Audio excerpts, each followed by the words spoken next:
Assalamualaikum warahmatullahi wabarakatuh.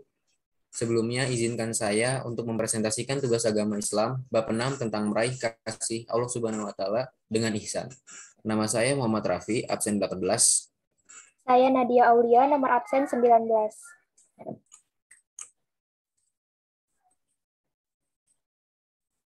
Pengertian ihsan. Ihsan adalah berbuat baik dengan penuh keikhlasan yang digambarkan dalam hadis seakan-akan kita melihat Allah Subhanahu wa taala atau setidaknya merasa dilihat oleh Allah Subhanahu wa taala. Pengertian ihsan dari sisi kebahasaan. Kata ihsan berasal dari kata kerja fil, hasuna yahsunu hasanan, artinya baik.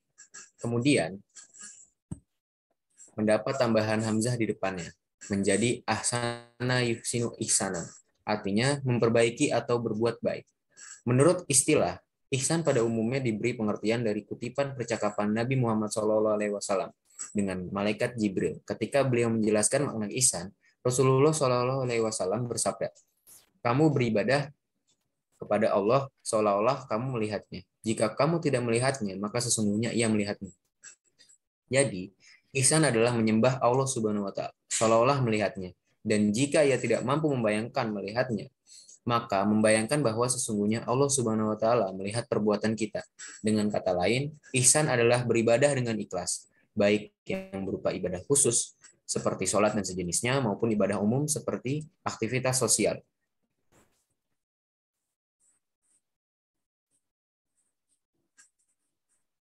Lalu selanjutnya, ayat Al-Quran yang mengandung perintah berlaku ihsan. Yaitu ada Quran Surat Al-Baqarah, surat kedua, ayat ke-83, yang artinya, dan ingatlah ketika kami mengambil janji dari Bani Israel, janganlah kamu menyembah selain Allah, dan berbuat baiklah kepada kedua orang tua, kerabat, anak-anak yatim, dan orang-orang miskin. Dan bertutur katalah yang baik kepada manusia, laksanakanlah sholat, dan tunaikanlah zakat. Tetapi kemudian kamu berpaling mengingkari, kecuali sebagian kecil dari kamu, dan kamu masih menjadi pembangkang.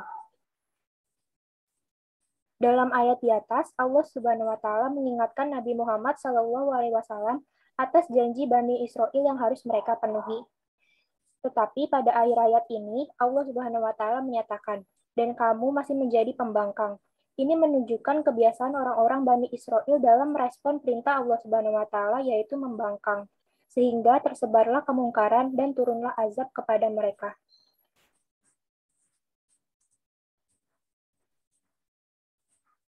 Pihak-pihak yang berhak mendapatkan ihsan. 1. Ihsan kepada Allah Subhanahu wa taala. Ihsan kepada Allah Subhanahu wa taala yaitu berlaku ihsan dalam menyembah atau beribadah kepada Allah Subhanahu wa taala, baik dalam bentuk ibadah khusus yang disebut ibadah mahdah, murni atau ritual, ataupun ibadah umum yang disebut dengan ibadah gairu mahdah atau ibadah sosial. Berdasarkan hadis tentang ihsan di atas, ihsan kepada Allah Subhanahu wa taala mengandung dua tingkatan berikut ini. Beribadah kepada Allah Subhanahu wa taala seakan-akan melihatnya. Keadaan ini merupakan tingkatan ihsan yang paling tinggi. Karena dia berangkat dari sikap membutuhkan, harapan, dan kerinduan. Dia menuju dan berupaya mendekatkan diri kepadanya. Beribadah dengan penuh keyakinan bahwa Allah Subhanahu wa taala melihatnya. Kondisi ini lebih rendah tingkatannya daripada tingkatan yang pertama, karena sikap ihsannya didorong dari rasa diawasi dan takut akan hukuman. 2. Ihsan kepada sesama makhluk ciptaan Allah Subhanahu wa taala. Dalam Quran surat Al-Kahf, Allah berfirman yang artinya, dan berbuat baiklah kepada orang lain, sebagaimana Allah Subhanahu wa taala telah berbuat baik kepadamu. Dan janganlah kamu berbuat kerusakan di muka bumi. Sesungguhnya Allah Subhanahu wa taala tidak menyukai orang-orang yang berbuat kerusakan. Dari berbagai ayat dan hadis, berbuat kebaikan kepada sesama makhluk Allah Subhanahu wa taala meliputi seluruh alam raya ciptaannya, lebih konkretnya seperti penjelasan berikut ini. Yang pertama, ada ihsan kepada orang tua. Allah Subhanahu wa taala berfirman yang artinya, dan Tuhanmu telah memerintahkan supaya kamu tidak menyembah selain Dia, dan hendaklah kamu berbuat baik pada ibu bapakmu dengan sebaik-baiknya. Jika salah seorang di antara keduanya atau kedua-duanya berumur lanjut dalam pemeliharaanmu, maka sekali-kali janganlah kamu mengatakan kepada keduanya perkataan "ah", dan janganlah kamu membentak mereka dan ucapkanlah pada mereka perkataan yang mulia. Dan rendahkanlah dirimu terhadap mereka berdua dengan penuh kasih sayang. Dan ucapkanlah, wahai Tuhanku, kasihilah mereka keduanya sebagaimana mereka mendidik aku di waktu masih kecil. Quran Surat Al-Isra. Dalam sebuah hadis riwayat At-Tirmizi dari Abdullah bin Umar, Rasulullah Shallallahu Alaihi Wasallam bersabda yang artinya, keridhaan Allah Subhanahu Wa Taala berada pada keridhaan orang tua, dan kemurkaan Allah Subhanahu Wa Taala berada pada kemurkaan orang tua. Hadis riwayat At-Tirmizi. Berbuat baik kepada kedua orang tua ialah dengan cara mengasihi, memelihara, dan menjaga mereka dengan sepenuh hati, serta memenuhi semua keinginan mereka selama tidak bertentangan dengan aturan Allah Subhanahu wa taala. Sedangkan Allah Subhanahu wa taala telah menegaskan dalam firman-Nya bahwa tidak ada untuk kebaikan kecuali kebaikan pula. Yang kedua, ada ihsan kepada kerabat karib. Allah Subhanahu wa taala menyamakan seseorang yang memutuskan hubungan silaturahmi dengan perusak di muka bumi. Silaturahmi merupakan kunci mendapatkan keridhaan Allah Subhanahu wa taala. Sebab paling utama terputusnya hubungan seseorang hamba dengan Tuhannya adalah karena terputusnya hubungan silaturahmi. Kemudian yang ketiga, ada ihsan kepada anak yatim. Berbuat baik pada anak yatim ialah dengan cara mendidiknya dan memelihara hak-haknya. Banyak ayat dan hadis menganjurkan berbuat baik kepada anak yatim. Kemudian yang keempat, ada ihsan kepada fakir miskin. Berbuat baik kepada fakir miskin ialah dengan memberikan bantuan kepada mereka, terutama saat mereka mendapat kesulitan. Yang kelima, ada ihsan kepada tetangga. Ihsan kepada tetangga dekat meliputi tetangga dekat, dari kerabat, atau tetangga yang berada di dekat rumah, serta tetangga jauh, baik jauh karena nasab maupun yang berada jauh dari rumah. Ihsan kepada tamu. Ihsan kepada tamu secara umum adalah dengan menghormati dan menjamunya.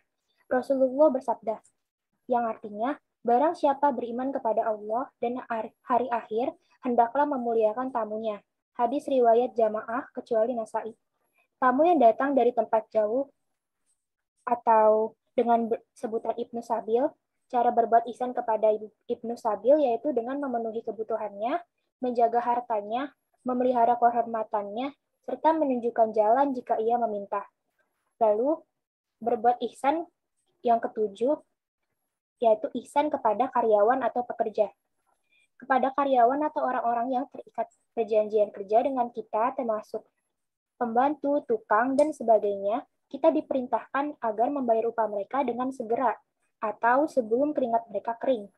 Tidak membebani mereka dengan sesuatu yang mereka tidak sanggup melakukannya. Dan juga kita juga harus menghormati dan menghargai profesi mereka. Ihsan yang ke-8 yaitu ihsan kepada sesama manusia. Rasulullah bersabda yang artinya, barang siapa beriman kepada Allah dan hari kiamat, hendaklah ia berkata yang baik atau diam. Hadis riwayat Al-Bukhari dan Muslim. Sebagai sesama manusia, hendaknya kita melembutkan ucapan, saling menghargai satu sama lain dalam pergaulan, menyuruh kepada yang ma'ruf, dan mencegah kemungkaran.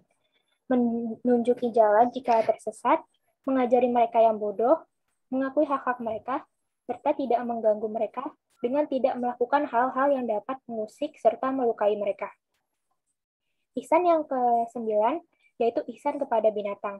Berbuat ihsan terhadap binatang adalah dengan memberinya makan jika ia lapar, mengobatinya jika ia sakit, tidak membebaninya di luar kemampuannya, tidak menyiksanya jika ia bekerja, dan mengistirahatkannya jika ia lelah. Bahkan pada saat menyembelih, hendaklah dengan menyembelihnya dengan cara yang baik, tidak menyiksanya, serta menggunakan pisau yang tajam. Yang terakhir yaitu ihsan kepada alam sekitar. Alam raya beserta isinya diciptakan untuk kepentingan manusia. Untuk kepentingan kelestarian hidup alam dan manusia sendiri, alam harus dimanfaatkan dengan penuh rasa tanggung jawab. Allah Subhanahu wa taala berfirman, "Dan berbuat baiklah kepada orang lain sebagaimana Allah telah berbuat baik kepadamu. Dan janganlah kamu berbuat kerusakan di muka bumi.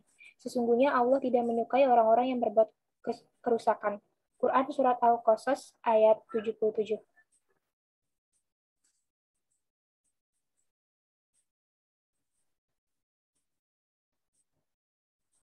Hikmah dan manfaat ihsan. Perbuatan ihsan pasti akan mendapat balasan ihsan juga. Karena itu adalah janji Allah yang tidak mungkin diingkari. Berbuat baik atau ihsan kepada siapapun akan menjadi sebab terjadinya balasan dari kebaikan yang dilakukan. Karena demikianlah Allah Subhanahu wa taala menjadikan aturan bagi makhluknya, sunatullah, bahwa kebaikan akan dibalas kebaikan juga.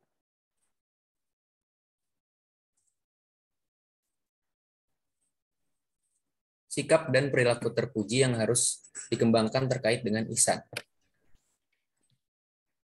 Melakukan ibadah ritual dengan penuh kekhusyuan dan keikhlasan, birrul walidain atau berbuat baik kepada orang tua. Kemudian menyantuni anak yatim dan fakir miskin, kemudian berbuat baik kepada sesama manusia, berlaku baik kepada binatang, serta menjaga kelestarian lingkungan dan tidak merusak tindakan yang merusak. Jadi, intinya sikap dan perilaku terpuji yang harus dikembangkan terkait dengan ihsan ialah semua perbuatan baik kepada Allah Subhanahu wa taala dan kepada sesama makhluk ciptaannya. Demikian presentasi dari saya. Apabila ada kata-kata yang kurang mengenakan, mohon dimaafkan. Wassalamualaikum warahmatullahi wabarakatuh.